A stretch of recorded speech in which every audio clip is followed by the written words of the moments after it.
messieurs, bonjour et bienvenue dans cette revue des titres. Voici ce qui fait l'actualité.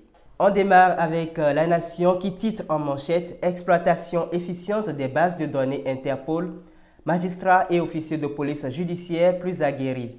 Le même journal nous informe qu'à Porto Novo, la démolition de l'ancien pont ferroviaire est imminente. L'autre quotidien, dans sa parution de ce vendredi, nous informe que pour le recensement général de la population et de l'habitat, la phase pilote du dénombrement prévue pour ce mois d'avril. Dans les colonnes du même journal, à travers un communiqué de presse conjoint de la SBPE et de la SB2E, des perturbations annoncées dans la fourniture de l'énergie électrique dans plusieurs localités. Le confrère de la matinée s'interroge sur les élections générales de 2026 au Bénin.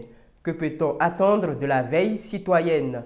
Le journal nous apprend aussi que dans le classement FIFA, le Bénin recule d'une place au plan mondial et reste hors du top 20 africain. Le Grand Matin, quant à lui, parle de l'inclusion sociale au Bénin, l'engagement du gouvernement vis-à-vis des enfants autistes renforcé. Dans les colonnes du même journal, on peut lire « Conférence mondiale du karaté 2025 », un enjeu économique et environnemental crucial. Le Bénin sous les projecteurs en mai. On poursuit avec l'économiste qui parle de la compétitivité des économies en Afrique. L'UEMOA mise sur le développement humain et la citoyenneté. Le journal nous informe aussi que pour la promotion de l'éducation à Massé dans Adjaouere, Nocibé offre des modules de classe modernes à l'EPP d'Igbo à Adou. Fraternité, dans sa parution de ce jour, parle du choix du conjoint par les jeunes. La vie à deux en perte de valeur.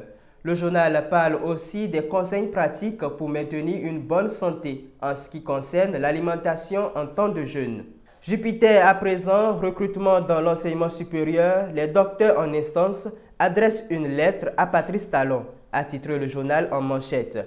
Jupiter toujours, bientôt la fin du calvaire de l'eau potable à Akpakpa et environ. Le Chasseur Info, dans sa parution de ce vendredi, s'est intéressé aux violences basées sur le genre au Bénin. Zoom sur les composantes de la prise en charge des victimes. Le journal titre à sa page 5 « Revue internationale du docteur en sciences de gestion José Elvis Frank, quid de la professionnalisation de l'enseignement technique et professionnel au Bénin par l'approche de la formation par alternance ».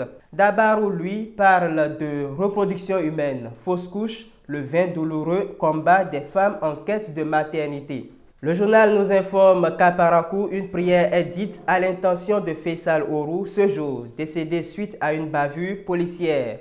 Pour finir, le Télégramme nous informe que pour sortie frauduleuse de camions de produits tropicaux à Tchaourou, 8 policiers, 7 douaniers et un civil poursuivis devant la criette. Le journal nous apprend que le président du parti politique Nouvelle Force Nationale, NFN, Wilfried Apollinaire Avoyon, a été interpellé et gardé à la BEF. Et c'est tout pour cette revue des titres. Merci de nous avoir suivis. Retrouvez en direct la grande édition du journal sur www.hc2tv.bj tous les jours à 13h, 16h, 20h, à 23h, à 3h du matin et à 7h du matin. Vous pouvez également la voir en publication sur notre site hc2tv.bj ou sur tous nos canaux digitaux. Bonne suite de journée à vous.